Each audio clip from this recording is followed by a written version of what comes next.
Welcome to my channel Sharma class PCM. Last lecture में मैंने example 15 से एग्जाम्पल नंबर 26 तक सलूशन बता दिया था। इसका लिंक आपको डिस्क्रिप्शन बॉक्स में मिल जाएगा। ये सभी क्वेश्चन एनसीईआरटी बेस पर आधारित हैं, बुक में मिल जाता है क्वेश्चन।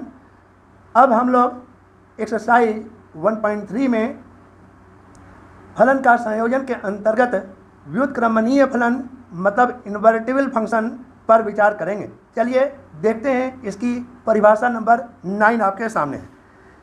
ये कह रहा है फलन f मैप कर रहा है x से y तक, व्युत्क्रमणीय मतलब इन्वर्टिबल कहलाता है यदि एक फलन g मैप कर रहा है y से x में।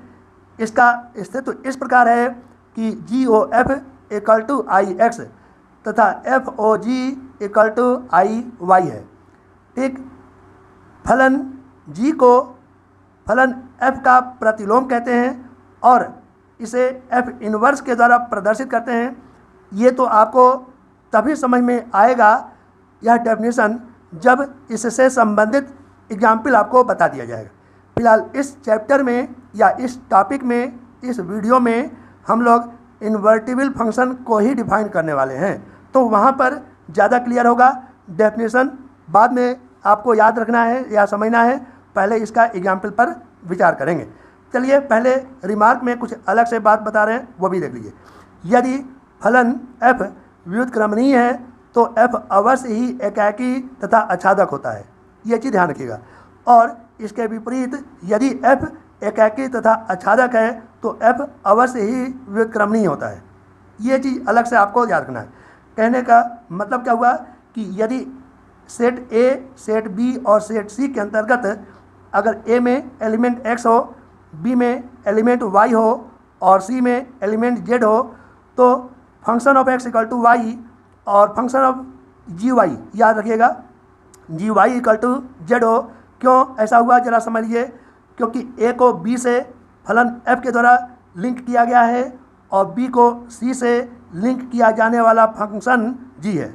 तो इस प्रकार A से C के तरफ जाने वाला फंक्शन GOF होता है और इसके विपरीत दिशा में, उल्टी दिशा में, अपोजिट डायरेक्शन में जो हमें फंक्शन मिलता है वह FOG होता है।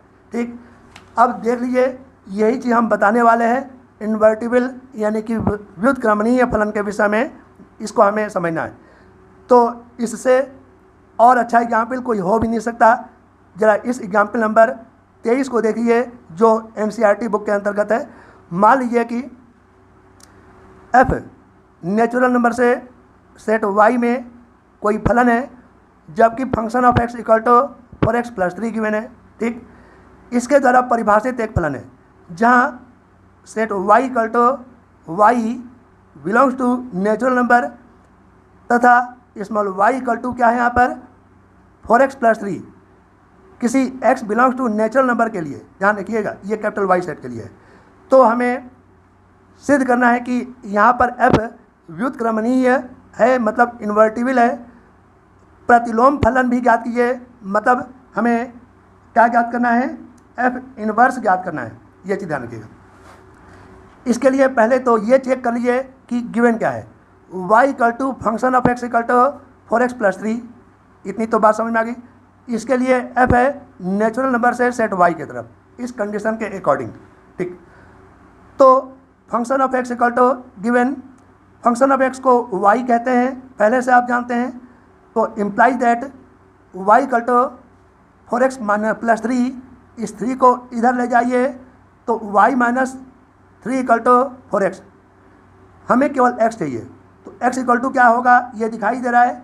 4 को नीचे लाइए, y माइनस 3/4, ये चीज़ मिला। ठीक, अब ये चीज़ याद रखिएगा कि फंक्शन ऑफ x को y कह रहे हैं तो x इक्वल टू एक नया फंक्शन मिल गया, उसको gy कहते हैं। x को क्या कहते हैं, एक नया फंक्शन हमें मिल गया, लेट कर ले रहे, मान ले रहे हैं gy। ठीक, ये क्योंकि नेचुरल नंबर से, नेचुरल नंबर नहीं है बल्कि नेचुरल नंबर से y है। तो जैसा कि दिखाई दे रहा है कि यही gy हो गया, इक्वल टू x मिला इक्वल टू y माइनस 3/4। यहाँ पर g y से नेचुरल नंबर के तरफ मैप कर रहा है। ठीक। अब क्वेश्चन की बारीकी को समझना है कि जी और एफ एक्स ज्ञात करना है, वो एक्स मिलना चाहिए, और दूसरी बात एफ ओ जी भी ज्ञात करेंगे वाई के अंतर्गत, वह वाई मिलना चाहिए, तभी इन्वर्टिबल होगा। ठीक, मतलब कि लास्ट वाले का प्री इमेज पहले में मिलना चाहिए, ये चीज़ हम बताना चाह रहे हैं, तभी तो इन्वर्स हमें फाइंड आउट हो जाएगा। तो आगे हम चलते हैं। इसके लिए गॉफ यानी कि g o f x equal to, इस ओ का मतलब ये कैपिटल ब्रैकेट के रूप में इस तरह से, और फंक्शन ऑफ एक्स जो गिवन है रख दीजिए, वाई चेक कर लीजिए, function of x equal to y है, वही चीज़ 4x+3 है, तो ये मिला जी वाई, क्योंकि function of x equal to y कहते हैं, और वाई की वैल्यू हमें पता है 4x+3। ठीक, वाई की वैल्यू, वाई जब ज़रूरत होगा तो वाई की जगह पर यही 4x+3 हम रखेंगे, लेकिन यहाँ पर जी वाई चाहिए, तो जी वाई इक्वल टू क्या चीज़ दिखाई दे रहा है, y-3/4। ठीक, एक बात अब और ज़रा ध्यान दें कि g के साथ अगर x हो, g के साथ y होगा, तो ये यही जो भी यहाँ पर y रखेंगे वही यहाँ पर y रखेंगे। g के लिए यहाँ पर y क्या है, यहाँ पर दिखाई दे रहा है फंक्शन ऑफ x, तो g फंक्शन ऑफ x चाहिए, तो y के यहाँ पर फंक्शन ऑफ x रख दें, तो यहाँ पर भी y के यहाँ पर फंक्शन ऑफ x रख दीजिए, तो क्या मिल जाएगा, फंक्शन ऑफ x -3/4, जैसा कि दिखाई दे रहा है फंक्शन ऑफ x -3/4। सीधे सीधे फंक्शन ऑफ x की वैल्यू रख दीजिए, y equal to function of x equal to 4x+3, तो y equal to function of x equal to 4x+3 रख दीजिए, ब्रैकेट के रूप में रख दिया, और ब्रैकेट ओपन करके कैंसिल करोगे तो ये 3 से 3 कैंसिल हो जाएगा। अच्छा, ये 3 कहाँ से आया, y -3/4, चेक कर लीजिए, y -3/4 वही है। अब 4x/4 को सही से लिख करके देखेंगे, ऊपर मिला 4x और नीचे मिला 4, 4 से 4 काट दीजिए, तो यही आइडेंटिटी फंक्शन का कंडीशन मिल गया। ठीक, इस प्रकार से हम क्या कह सकते हैं, g o f x equal to x, यानी कि जो भी यहाँ पर वैल्यू पुटअप करेंगे डायरेक्ट वही वैल्यू मिल जाएगा, वही आइडेंटिटी फंक्शन हो गया। तो x से अगर x हटा दें, एक तरह से हम कह सकते हैं कि जी ओ एफ क्या चीज़ का हमने, जी ओ एफ केवल होगा तो वह मिल जाएगा आई नेचुरल नंबर n सेट के अंतर्गत, यानी कि नेचुरल नंबर में जितने एलिमेंट होंगे उन सभी एलिमेंट्स के लिए क्या होगा, x की वैल्यू रखते जाइए तो वही वैल्यू यहाँ पर मिलता चला जाएगा, उसी को कहते हैं आइडेंटिटी फंक्शन। जी ओ एफ तो याद कर लिए, अब एफ ओ जी वाई के रूप में फाइंड आउट कीजिए। चलिए देखते हैं, तो ओ के लिए ऑफ हो गया कैपिटल ब्रैकेट के रूप में जी वाई इक्वल टू हम निकाल चुके हैं y -3/4, तो जी वाई की जगह पर y -3/4, और ठीक y की वैल्यू इतनी तो बात समझ में आ गई ना।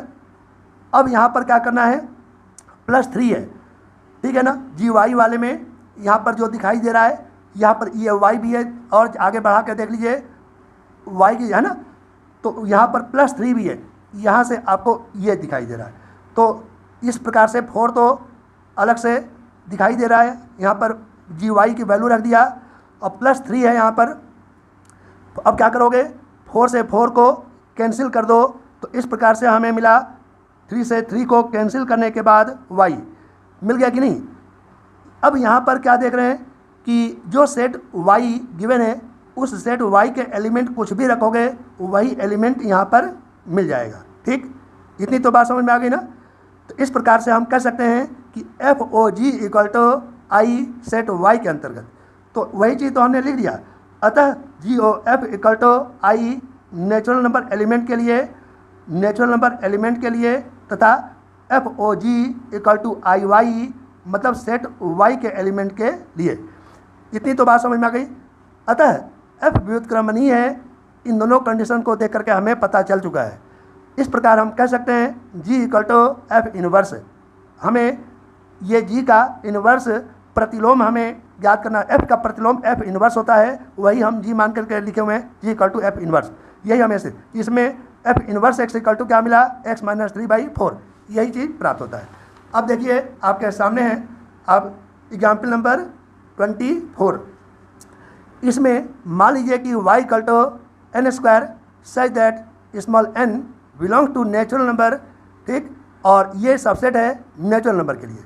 फलन f n से y के लिए है, जहाँ पर function of n equal to n square, इसी का हम उपयोग करने वाले हैं, ध्यान रखिएगा। इस पर विचार करना है। विचार क्या करना है? इन्वर्टिबल फंक्शन को चेक करना है और कुछ नहीं करना है। सिद्ध कीजिए कि f इन्वर्टिबल यानी कि व्युत्क्रमणीय है। f का प्रतिलोम भी हमें ज्ञात करना है। जैसा कि अभी पिछले उदाहरण में अभी सॉल्व किए हैं, वही चीज़ यहाँ पर भी अटेंड करेंगे, देखते रहिए क्रम से। तो यहाँ पर y equal to function of n equal to n square given है, ठीक, ये चीज़ दिखाई दे रहा है ना। और यहाँ पर स्मॉल n क्या है? नेचुरल नंबर का एलिमेंट है, ठीक। तो अगर हम अंडर रूट निकालें तो under root y equal to मिल गया n, ठीक। तो ये वाला इधर लिख दिए, ये वाला इधर लिखिए, तो n equal to under root y, ठीक। यहाँ पर n equal to under root y equal to, चलिए जी वाई मानते हैं क्योंकि ये y के रूप में कोई फंक्शन है, जी वाई मान लेते हैं। अब क्या करेंगे? इसी में जी ओ एफ एन ज्ञात करेंगे, ठीक। तो ओ का मतलब होता है कैपिटल ब्रैकेट के रूप में, और फंक्शन ऑफ n की वैल्यू आपको पहले से पता है N square, G N square की वैल्यू चाहिए। तो जी में y है तो अंडर रूट वाई है, y के जगह पर n स्क्वायर करोगे तो अंडर रूट के अंदर n स्क्वायर करोगे तो n मिल जाएगा। तो वही चीज़ n स्क्वायर अंडर रूट के अंदर लिख दिए तो ये मिला n। यहाँ पर आपने क्या देखा कि जी ओ एफ एन में n के जो भी वैल्यू रखोगे, यहाँ पर small n belong to natural number है, कोई भी नेचुरल नंबर में रखोगे 1 2 3 4 आदि, वही चीज़ यहाँ पर भी मिल जाएगा। आप ट्राई करके देख सकते हो, ठीक। इतनी तो बात समझ आ गई। इस प्रकार से हम कह सकते हैं कि यहाँ पर जी ओ एफ यहाँ पर लिख भी दिए हैं equal to I natural number के एलिमेंट के लिए, ठीक। अब आगे क्या करते हैं? एफ ओ जी वाई के लिए, ओ का मतलब हमने कैपिटल ब्रैकेट अटेंड कर लिया, हम जी वाई ऊपर से देख करके रख देंगे। जी वाई इक्वल टू हम निकाल चुके हैं अंडर रूट वाई, तो जी वाई के जगह पर अंडर रूट वाई लिख दिए। Function of under root y हमें चाहिए, क्या चाहिए? Function of under root y. तो फंक्शन ऑफ n है तो वही चीज़ n का स्क्वायर, अंडर रूट वाई करोगे तो अंडर रूट वाई का स्क्वायर, वही चीज़ लिखने वाले हैं, अंडर रूट वाई का स्क्वायर। स्क्वायर से अंडर रूट हटा लो तो y मिला। यहाँ पर हम क्या देख रहे हैं कि f o g y equal to वही चीज़ मिला y। यहाँ पर y क्या है? गिवन सेट का एलिमेंट है ये वाला, तो उस सेट के एलिमेंट के अंतर्गत कुछ भी यहाँ पर रखेंगे यहाँ पर, तो इस तरह से वही वैल्यू यहाँ पर मिल जाएगा। इतनी तो बात समझ में आ गई ना। तो y से y दोनों तरफ हटा दीजिए तो मिलेगा f o g equal to I y. इस प्रकार हम कह सकते हैं कि f यहाँ पर क्या है? व्युत्क्रमणीय है, तथा इस प्रकार हम कह भी सकते हैं व्युत्क्रमणीय के प्रतिबंध के अनुसार f इनवर्स इक्वल टू जी। इस प्रकार से सोल्यूशन सॉल्व हो गया। अब देख लीजिए एग्जाम्पल नंबर 25 आपके सामने है। मान लीजिए कि f such that natural number tends to real number, ठीक। यहाँ पर फंक्शन ऑफ x गिवन है 4x square plus 12x plus 15 के द्वारा परिभाषित एक फलन है। सिद्ध कीजिए कि f नेचुरल नंबर से y में यहाँ पर फलन कौन सा होना चाहिए? इन्वर्टिबल होना चाहिए। f का इन्वर्स भी हमें अभी ऊपर के क्वेश्चन के अकॉर्डिंग हमें इसको भी सॉल्व करना है, लेकिन थोड़ा सा टेक्निक चेंज होगा, ज़रा ध्यान से देखिएगा। ऐसा क्यों कह रहे हैं? क्योंकि वहाँ पर फंक्शन सिंपल था, यहाँ पर फंक्शन एल्जेब्रिक फंक्शन के रूप में दिखाई दे रहा है। चलिए, हमें फंक्शन ऑफ x गिवन है 4x square plus 12x plus 15, इसको होल स्क्वायर के रूप में तोड़ते हैं। तो 4x स्क्वायर को 2x का होल स्क्वायर लिख देंगे, ठीक। तो a square plus 2ab plus b square के रूप में हम सॉल्व करने की प्लानिंग कर रहे हैं। क्या करने वाले हैं? 4x स्क्वायर को 2x का होल स्क्वायर कर दिए, और 2ab के लिए 2 इंटू यही वाला 2x लिख दिए, इंटू 3 करेंगे तभी तो 12 होगा। अब प्लस ये वाला 3 का स्क्वायर लिख दिए, यहाँ पर बड़े तीर के रूप में लिख दिए। अब प्लस 3 का स्क्वायर चूँकि 9 होता है, और 9 प्लस 6 15 होता है, तो शेष 6 हम अलग से लिख दिए, और इस जगह से और यहाँ तक ध्यान दीजिएगा, इसको क्या लिखेंगे? a square plus 2ab plus b square के अंतर्गत a प्लस b का स्क्वायर, अर्थात ये वाला 2x और ये वाला 3 का होल स्क्वायर, और प्लस 6 लास्ट वाला, ठीक। तो ये बहुत मेरे लिए बेनिफिशियल कंडीशन आगे के लिए मिल गया। तो यहाँ पर फंक्शन ऑफ x जैसा कि y ऊपर दिखाई दे रहा था, वही चीज़ function of x equal to y equal to 2x plus 3 whole square plus 6 मिला। इस 6 को क्या करोगे? इधर पहुँचा दो, तो y माइनस 6 इक्वल टू मिला 2x प्लस 3 का होल स्क्वायर। स्क्वायर हटाओ, चूँकि हमें x तक पहुँचना है, x की वैल्यू प्राप्त करना है, तो स्क्वायर हटा दो, अंडर रूट ले लो, तो मिलेगा under root y minus 6 equal to 2x plus 3। इस 3 को क्या करोगे, ये इधर पहुंचा दो, तो अंडर रूट 6x से ये y माइनस 6 का अंडर रूट, इस 3 को इधर ले गए, -3 इक्वल टू क्या मिल गया यहाँ पर 2x। कितना तिकड़म है, लेकिन धीरे धीरे स्टेप को आगे बढ़ाओगे तो पूरी बात समझ में आ जाएगी। क्योंकि हमें ये वाला x फाइंड आउट करना है, तो x इक्वल टू क्या मिला, यही वैल्यू अपॉन 2 कर देंगे। तो x अभी जैसा कि बताए थे, x इक्वल टू वाई के रूप में कोई भी फंक्शन मिलेगा उसको हम जी मान लेते हैं। ठीक, इस y के जगह पर कुछ भी चेंज करेंगे तो वही इस y के जगह पर वैल्यू हमें चेंज करना पड़ेगा। अगर फंक्शन ऑफ x कर दिए तो यहाँ पर भी फंक्शन ऑफ x करना पड़ेगा। कुछ भी चेंज करना हो चेंज कर देंगे। चलिए आगे बढ़ाते हैं। G o f x equal to o का मतलब ऑफ या कैपिटल ब्रैकेट के रूप में ले लिए। फंक्शन ऑफ x की वैल्यू हमें पता है, function of x equal to y equal to 4x square plus 12x plus 15, वही चीज़ रख दिए। इसका बदला हुआ रूप हमें मिल गया, क्या मिला, y equal to 2x plus 3 का होल स्क्वायर प्लस 6। तो g के साथ तो चल ही रहा है लगातार, कैपिटल ब्रैकेट के अंदर केवल चेंज हो रहा है, तो 2x प्लस 3 का होल स्क्वायर प्लस 6। ठीक, तो g के लिए इस कैपिटल ब्रैकेट के अंदर अगर y माने तो जी वाई एक तरह से कह सकते हैं ये वाला जी वाई इक्वल टू ये वाला वैल्यू। तो इस y के जगह पर हम क्या रखेंगे, यहाँ से यहाँ तक के वैल्यू को रखेंगे। तो इस प्रकार से हमें ये वाला अंडर रूट मिल गया और y के जगह पर हमें रखना है 2x प्लस 3 का होल स्क्वायर प्लस 6। ठीक, इतनी तो बात समझ में आ गई ना। ये इस यहाँ से और यहाँ तक प्लस 6 के लिए, और आगे क्या चीज़ कह रहा है, ये इतनी बात तो समझ में आपको आ गई होगी। ठीक है ना। और यहाँ पर -6 है, जरा समझिएगा, ये वाला वैल्यू कितना है, -6। तो -6 भी लिख दिए। ठीक, और इस y के जगह पर वैल्यू हमें क्या पुटअप करना है, ये वाला वैल्यू -3, तो ये वाला वैल्यू -3 पुट कर लिए। अब अंडर रूट के अंतर्गत हमने 6 से पहले 6 को काट दिया तो ये मिला, और फिर जो भी वैल्यू मिला 2x प्लस 3 का होल स्क्वायर, स्क्वायर को अंडर रूट से हटा दिए तो मिला 2x प्लस 3, और ये वाला -3 अपॉन 2, 3 से 3 को कैंसिल कर दिए तो हमें मिला 2x अपॉन 2। ये चीज़ जैसा कि दिखाई दे रहा है इक्वल टू x। इसका मतलब क्या हुआ कि यहाँ पर x के जगह पर कोई भी वैल्यू रखोगे दिए गए कंडीशन के अनुसार वही वैल्यू यहाँ पर मिलेगा। तो यह जी ओ एफ क्या होगा, एक आइडेंटिटी फंक्शन को डिफाइन कर रहा है। इतनी तो बात समझ में आ गई। अब इन्वर्टिबल फंक्शन के लिए अभी आपको बताए थे, कई बार बता चुके हैं कि जी ओ एफ भी ज्ञात करते हैं और एफ ओ जी भी ज्ञात करते हैं, एक ही चीज़ ज्ञात करते हैं बार बार। तो अब चलिए शुरू करते हैं एफ ओ जी वाई के लिए। ओ का मतलब कैपिटल ब्रैकेट के रूप में, और जी वाई की वैल्यू चूँकि पेज पलट दिए हैं, जी वाई की वैल्यू ये रख दीजिए पे। चलिए कोई बात नहीं, जी वाई की वैल्यू दिखा देते हैं, यही वाला वैल्यू है, निकाल चुके हैं। जी वाई की वैल्यू क्या है, कैपिटल या अंडर रूट वाई माइनस 6 -3/2। ध्यान से देखिए वही चीज़ लिखा है कि नहीं, अंडर रूट में y माइनस 6 -3/2। अब f वाले में क्या करना है, x के जगह पर यही वैल्यू रखना है। ठीक, तो f वाले में x के जगह पर क्या रखना है, यही वैल्यू जब पुटअप कर दोगे तो सपोज ये सिंपल बनाने के लिए इसको थोड़ी देर के लिए स्मॉल m मान लेते हैं, तो फंक्शन ऑफ m मिला। तो function of m equal to क्या मिला, ये चेक कर लीजिए। यहाँ पर m करोगे, यहाँ function of m equal to क्या मिल जाएगा, 2m प्लस 3 का होल स्क्वायर प्लस 6। ठीक, वही चीज़ लिख देंगे, 2m प्लस 3 का होल स्क्वायर प्लस 6।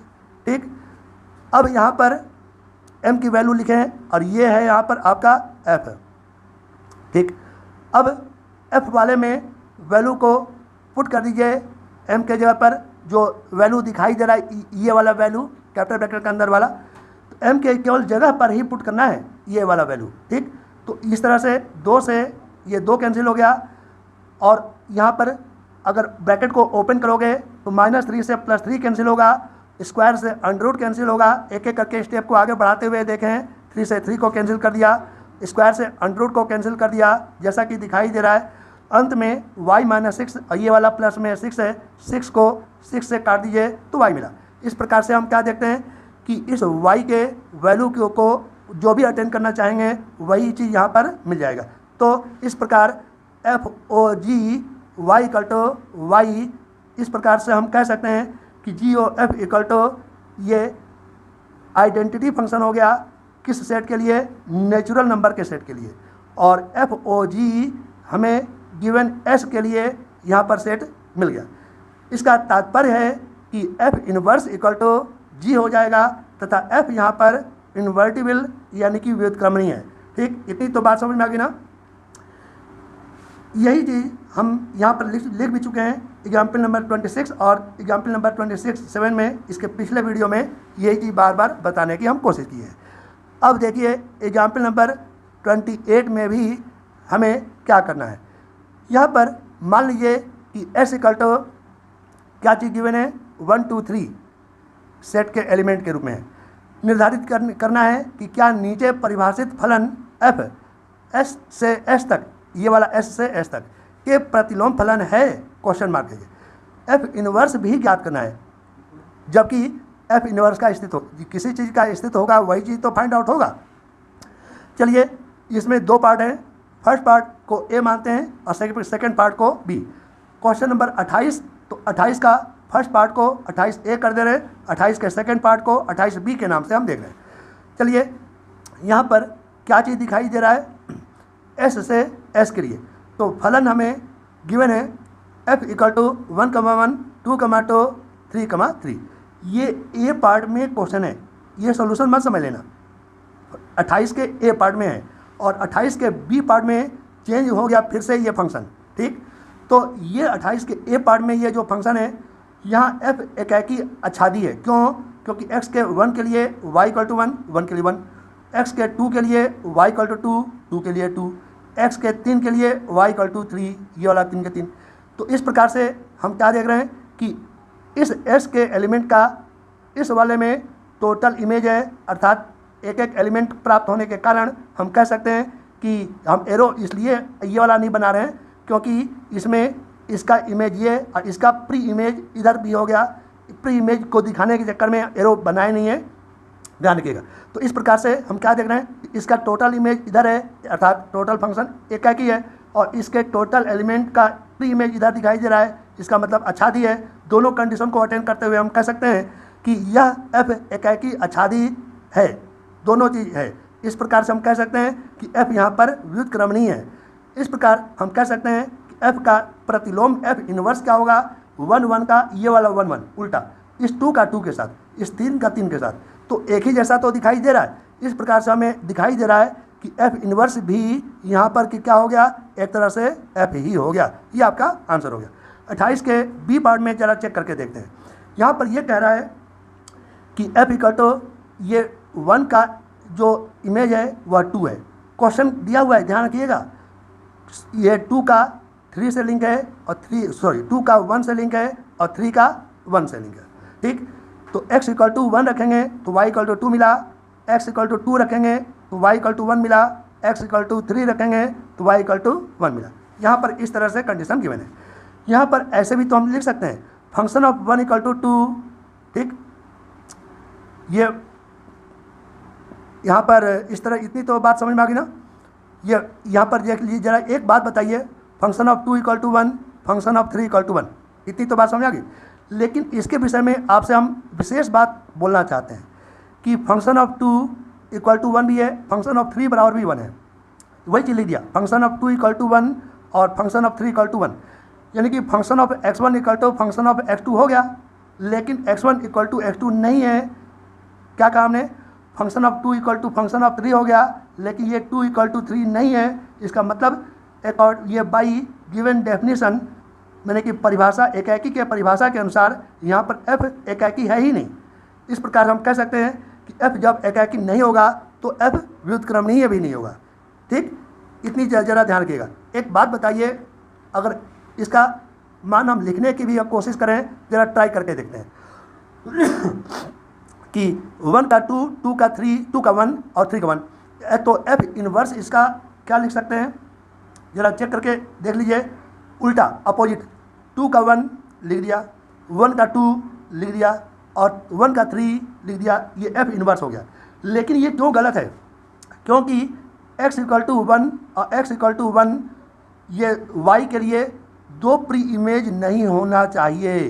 इस प्रकार से यहाँ पर भी साबित हो गया कि f एकाकी नहीं है, इस प्रकार से f व्युत्क्रमणीय भी नहीं है, इसीलिए इक्वल टू का चिन्ह लगा करके काट दिए। यानी कि f अगर दिया हुआ है लेकिन इस कंडीशन के अकॉर्डिंग f इनवर्स प्राप्त नहीं हो सकता।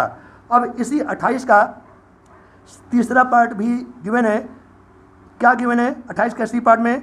f इक्वल टू 1 का 3, 3 का 2 और 2 का 1। यहाँ f एकाकी तथा आच्छादक है। कैसे कह सकते हो? क्योंकि जो प्री इमेज 1 और ये वाला 3 और 2 है वह इक्वल नहीं है। यहाँ तो समझ में आ रहा है कि f 1 1 भी हो गया और ऑन टू भी हो गया। ये 3 का 1 में या ऑन टू नहीं है फिलहाल। क्यों नहीं है? क्योंकि इसका प्री इमेज ज़रा चेक करके देख लीजिए f इनवर्स के लिए। हाँ, तो 3 का 1 मिला, 2 का 3 मिला और 1 का 2, 3 का 1, 2 का 3 और 1 का 2। फिलहाल अभी जो बोले थे गलत बोल गए थे। यहाँ पर f एकाकी तथा आच्छादक है, ये कन्फर्म हो गया। ये जो हमने ध्यान नहीं दिए थे कि प्री इमेज को अटेंड करना था हमें। इस प्रकार से हमने क्या देख लिया कि f इनवर्स इक्वल टू भी इसका प्राप्त हो सकता है। क्यों हो सकता है? कि इसके अब जरा फर्स्ट एलिमेंट जरा चेक करके देखिए, इसके फर्स्ट एलिमेंट कहीं पर भी इक्वल मैच कर रहा है क्या? नहीं करने के कारण ही f इनवर्स का यह वीडियो आपको अच्छा लगे तो please like share and subscribe जरूर कीजिएगा। Thank you.